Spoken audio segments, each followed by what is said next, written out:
So ఇంకొక అంశం ఉన్నది, రెండు ఉన్నాయి. ఎక్స్పాన్షన్ ఎంతవరకు వచ్చిందో ఏమన్నా క్లారిటీ ఉందా? నిన్నైతే ఏం మాట్లాడలేదని మీతోనే వింటున్నా, అంతేనా? నేను మీడియాలోనే వింటున్నా. కానీ ఇది డిస్కషన్ మొత్తం హైకమాండ్తోనే ఉంటుంది నాకు తెలిసి. ఎవరు అదృష్టవంతులో తెలియదు కానీ. అంతేనా?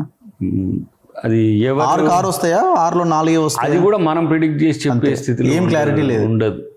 చెప్పడం వరకు ఎవరు వర్షన్స్ వాళ్ళు చెప్తారు అంతవరకే. కానీ అది ఆథెంటిక్గా వచ్చినప్పుడు మాత్రమే అవుతాయి. జరుగుతున్న చర్చ అంతా చూసి ఓహో ఒకసారి ఒక ఆయన మంత్రి వేస్తే ఆయన సంతోషపడే రోజు ధూమ్ ధామ్ కొట్టుకు ఆయన నా ఫోటో వేయలేదు, నాది కూడా వేయాలిగా, వస్తే వద్దులేదు ఇదంతా ఉంటుంది. కానీ ఎదుర్కొంటున్నాం ఈ సిచ్యువేషన్ చాలా. ఇప్పుడు నీ బొమ్మలే చాలా సార్లు చూసినాం.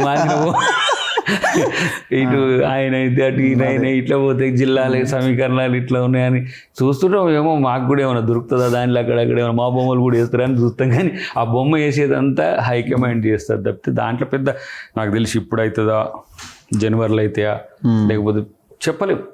It's depend up. So last question, మాలమాదిగల కొట్లాట లీడర్ల కొట్లాట లాగా మారిపోయింది. మాలమాదిగ ప్రజల మధ్య నేను అనను, మాలమాదిగ లీడర్ల మధ్య కొట్లాటలాగా ఈక్వేషన్ మారిపోయింది.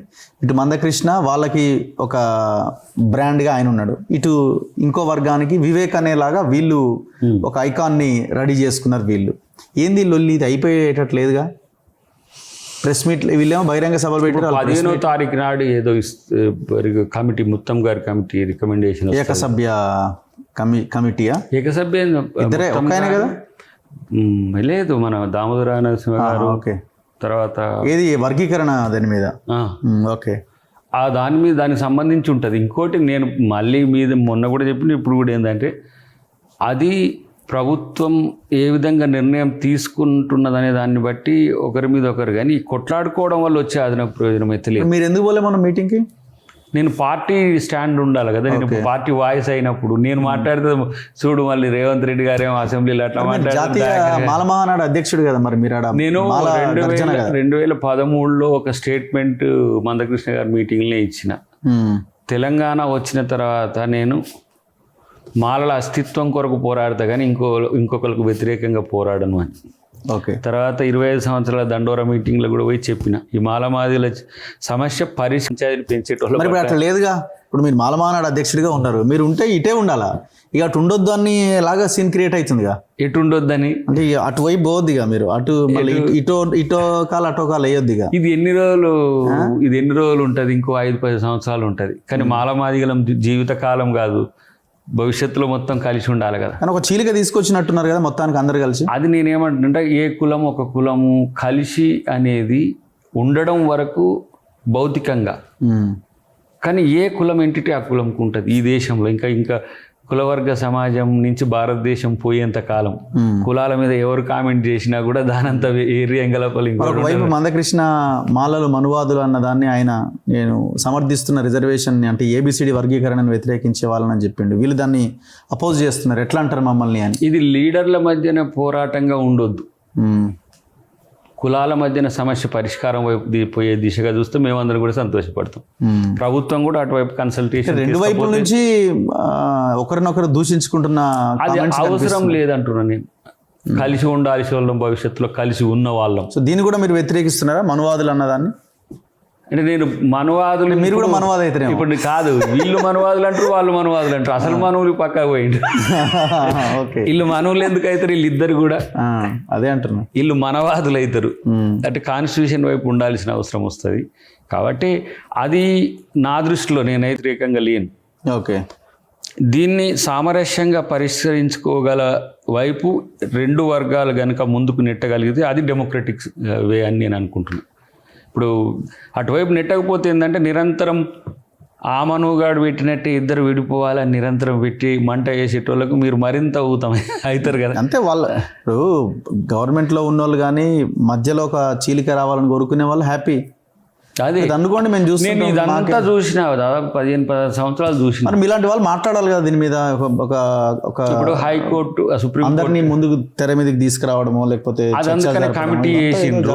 నేను టెక్నికల్ కమిటీ, మీరు దామోదర నరసింహ గారికి కలిసినప్పుడు చెప్పిన, నేను ఇటువైపు మా వాళ్ళు మొన్న కలిసినప్పుడు చెప్పిన, అటు మందకృష్ణ గారు కూడా మధ్యన ఒకసారి నీ స్టాండ్ ఏందన్నప్పుడు కూడా చెప్పిన, మీరు దీన్ని ఒక ఎమికబుల్ సొల్యూషన్ వైపు నెట్టకపోతేనే నిజంగా జాతుల పట్ల ప్రేమ ఉన్నట్టు తప్పితే ఘర్షణ పెట్టుకుంటే అవును వచ్చేది అదనంగా ఉంటే నేను కూడా తీన్మార్ కొట్టుకుంటుంది ఏం లాభం దాంతో తలకాయల వాళ్ళు కూడా తప్పితే నువ్వు నన్ను కుదుతూ నేను నిన్ను కుదుతూ నీది వెలిగే నాది వెలిగే ఈ డబేలు తప్పితే దీంతో వచ్చేది లేదు.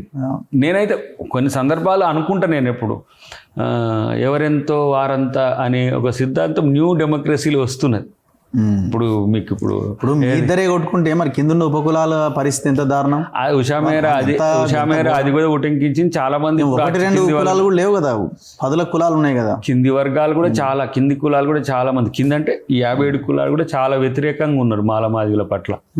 అటు మాలల పట్ల సంతృప్తికరంగా లేరు. మాదిగలు అంటే వర్గీకరణ కొరకు కొట్లాడుతున్న చేయబట్టి చాలా సంఘాలు దండవరతో ఉంటున్నాయి. కానీ నేనైతే నా వ్యక్తిగత అభిప్రాయం, కృష్ణమాదిగ గారు కానీ వివేక్ గారు కానీ ఇద్దరు నాకు ఆత్మీయులే. నేను ఇద్దరితో, మందకృష్ణ గారితో SC/ST అట్రాసిటీ చట్టం కొరకు దేశం అంతా తిరిగిన, వివేక్ గారి తండ్రి గారు వెంకటస్వామి గారితో కూడా మేము ఉన్నది. కానీ ఇది పరిష్కారం కాని సమస్యగా ఉంటే మాత్రం మాకెప్పుడు సమస్య. ఓకే, నాలాంటి వాళ్ళకి ఇంకెప్పుడు సమస్య. ఇప్పుడు నాదేంది ఇటు లేదు అటు లేదు, ఏంది దాకా ఇంత సెల్ఫిష్గా ఉండంటారు. నేను సెల్ఫిష్గా ఏం లేను, ఇద్దరు బాగుపడాలని కోరుకునేటువంటి పరిష్కారం వచ్చి అందరం సంతోషంగా కలిసి ఉండే రోజులు వస్తాయని ఆశిస్తున్నాను. అల్టిమేట్గా ఇది పార్టీ స్టాండే కదా. ఇక పార్టీని కాదనలేను ఇప్పుడు, ఎందుకంటే ఇప్పుడని కాదు, పార్టీగా లేకుండా ఉంటే స్టాండ్ ఏదో ఒకటి చెప్పి నేనే ఇనిషియేషన్ తీసుకుందునేమో, ఇరు వర్గాలను కలిపి కూర్చోబెట్టి మాట్లాడి అది గద్దరన్న ఉంటే చేసినేమో. కొంతమంది చేసిండ్రు, వినోద్ కుమార్, మన గాలి వినోద్ కుమార్ లాంటి వాళ్ళు గతంలో చేసిండ్రు. కానీ పరిష్కారం లేకుంటే మాత్రం నిజంగా కూడా నిరంతరం 2 రాష్ట్రాల్లో మాలమాదిగలు మాత్రం ఒక రగులుతున్న అంతే దళితం అని టైప్లో ఉంటుంది. ఏమో ఇప్పటికి పరిష్కారం వస్తుందని ఆశిస్తా నేనైతే. Thank you very much Dayakar గారు, థ్యాంక్ యూ. సో ఇది ఈ మధ్యకాలంలో జరిగిన పరిణామాల మీద చిన్న డిబేట్. చూస్తూనే ఉండండి మన తొలి వెలుగు.